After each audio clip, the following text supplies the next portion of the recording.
Баршаңызға сәлем достар. Бүгін біздер сіздермен бірге меренга рулетін дайындайтын боламыз. Өте дәмді, өте нәзік рецепттердің бірі. Сондықтан міндетті түрде дайындап көріңіздер. Каналға тіркелмеген болсаңыз, менің каналыма тіркелуді ұмытпаңыз.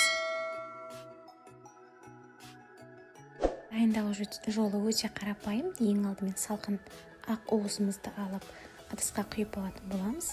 Кейін миксермен жай скороспен айналдыратын боламыз, яғни араластырамыз.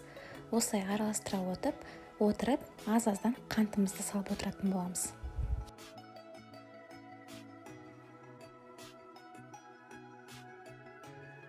Осылай ақырын салып қантымызды бітіретін боламыз. Кейін біздің ақ уызымыз осылай өзінің қалпын ұстау керек. Міне қарасаңыздар, өз қалпын ұстап тұр.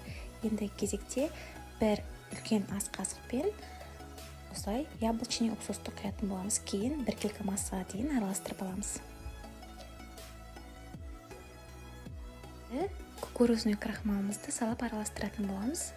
Осылай етіп араластырып жатқан кезде үстіне салып отырасыздар аз-аздан. Болды, біздің начинкамыз дайын, өз формасын өте жақсы ұстап тұр. Енді кезде мен осылай фольганы қолдандым. Фольгаға сұйық майда жағып, кішкене майлап алдым. Сізде солай істесеңіз болады, не болмаса өте жоғары деңгейдегі пергамент қағазын қолдансаңыздар болады. Осылай етіп формамызға құйып аламыз начинкамызды. Кейін тегістеп шеттеріне жақындатпай жаятын боламыз. Себебі пісіп жатқан кезде біздің белогымыз өте жақсы көтеретін болады.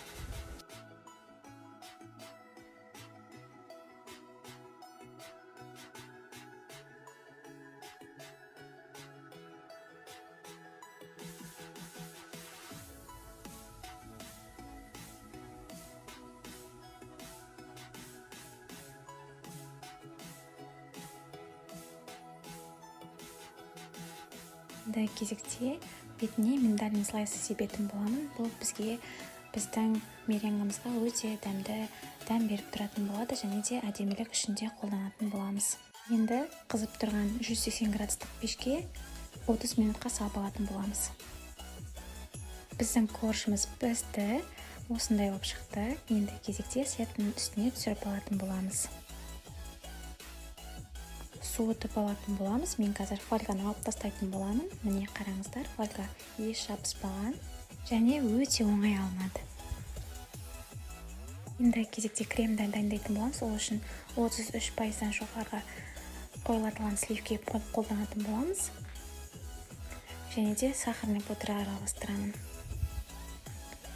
Мен творожный сырды қолданбадым. Өз қалауларыңыз бойынша қолдансаңыздар болады. Кейін осылай миксерге салып, скорысын көбейтіп, қант ұнтағын салып араластырып отыратын боламыз.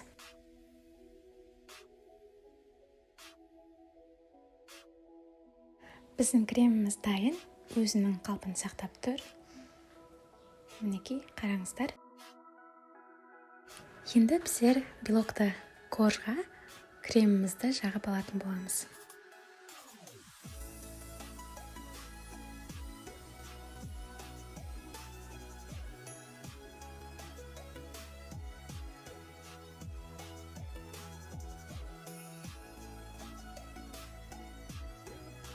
Кремімізді біркелкі етіп тегістеп жағып алғаннан кейін орайтын боламыз. Өзіңізге фольганың көмегімен осылай етіп орасаңыздар болады.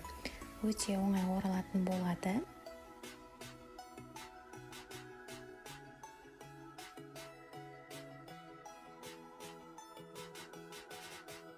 Енді кезде біздер бетіне украшение жасайтын боламыз, яғни қалған кремді осылай етіп бетіне әдемілеп салып, кейін шегелерді қоятын боламын.